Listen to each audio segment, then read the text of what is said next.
안녕하세요. 기말 과제로 나의 무의식적인 방어 기제 억압에 대해 발표할 최현영입니다. 먼저 내용을 간략하게 설명을 드리자면 저의 무의식 세계를 탐구해보기 위해 프로이드의 무의식 탐구 방법 중 하나인 자유연상 실험을 직접 진행하였습니다. 목차는 서론과 주제 선정 이유, 현재 성격과 나의 무의식 세계 연관짓기, 자유연상 실험 과정과 실험 결과 분석, 마지막으로는 느낀 점 및 정리를 통해서 발표하겠습니다.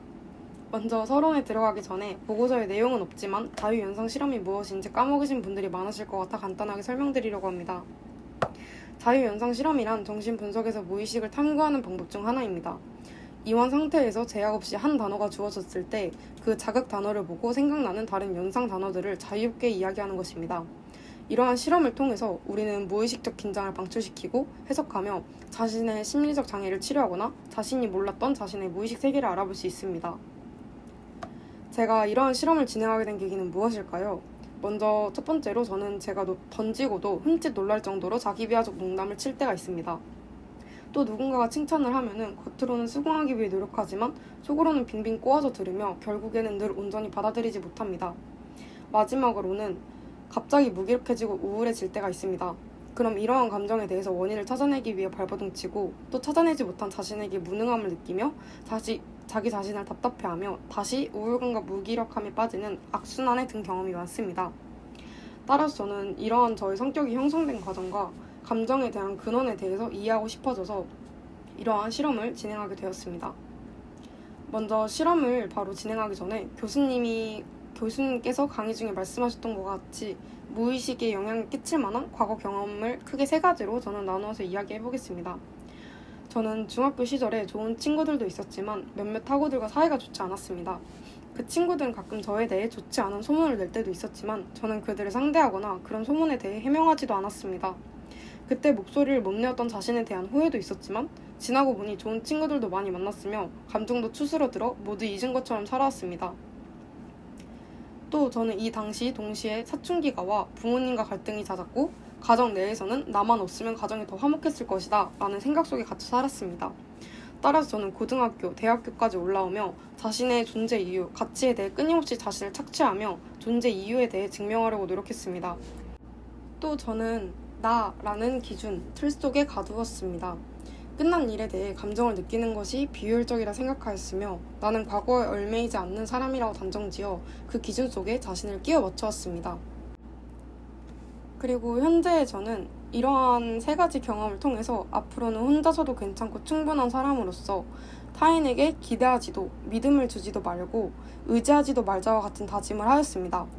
이것 또한 제가 만든 나라고 볼 수 있겠습니다. 이제 본격적으로 실험 계획과 과정에 대해 말씀드리겠습니다. 먼저 저는 자취를 하고 있기 때문에 저에게 단어를 던져줄 친구가 필요했습니다.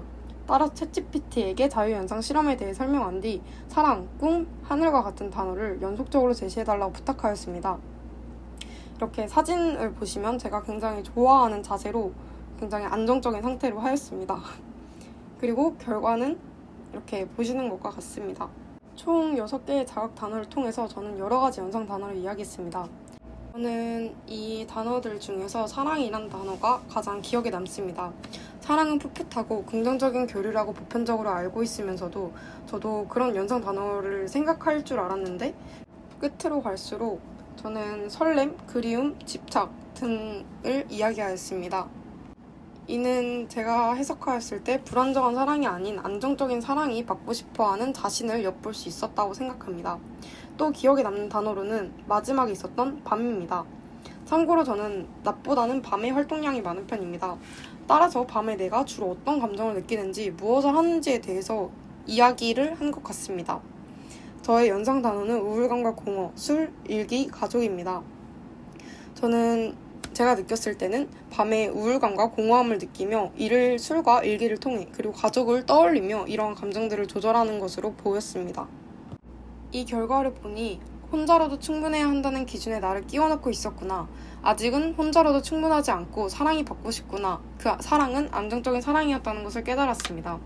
저는 끝난 일의 과거의 경험과 감정이 현재까지 이어진다는 사실을 용납하고 받아들일 수 없기에 과거 감정을 계속 넣어두고 다른 이유들을 지어내거나 만들어내려고 하다 보니 더 깊은 우울감에 빠진 것으로 보입니다.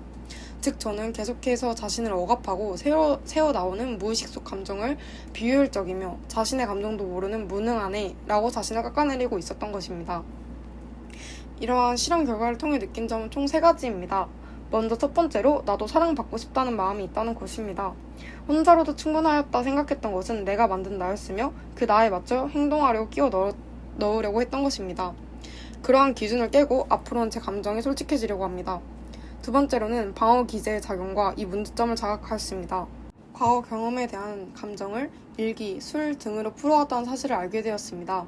이를 보고 일기장을 보니 부분 늘 우울감과 무기력함을 느끼는 자기 자신을 이해하지 못하는 이야기가 적혀 있었습니다. 감정을 조절하던 수단은 저를 더 가둬놓고 있었던 것입니다. 마지막으로 과거의 경험이 현재 행동과 성격에 영향을 미친다는 사실을 받아들이게 됐습니다. 누군가는 당연하다고 생각할 수도 있습니다. 그치만 저는 혼자로도 괜찮지 않다는 사실을 인정하는 것이 굉장히 큰 용기가 필요하고 저는 끝까지 인정하고 싶지 않았습니다. 그치만 첫 번째 느낀 점과 이 마지막을 통해 과거의 상처가 다 끝난 일이라고 할지언정 현재 나에게 영향을 줄 수 있으며 그 감정을 이해하고 충분히 받아들이려고 합니다. 여기까지 저의 성격과 무의식 탐구, 자유연상 실험에 대해 이야기하였는데 재밌으실진 모르겠습니다. 저는 저의 무의식, 내면 세계를 직면하는 순간은 두렵기도 하고 설레이기도 하였습니다. 한 후에는 이를 통해 자신에 대해 이해할 수 있었고 큰 틀과 기준을 깨며 하나하나 고쳐나갈 것을 기대하게 되었습니다. 실험을 통해 자신이 규정시키고 과도한 억압과 불안은 젊음을 낭비하는 것이라는 걸 느꼈습니다. 혹시라도 자신이 모르는 감정 속에서 자주 깊게 빠지거나 자신이 한 행동에 대해 이해하지 못하는 경험이 있으시다면 자신의 과거 경험과 함께 자유연상 실험을 진행해 보시기를 추천드립니다. 감사합니다.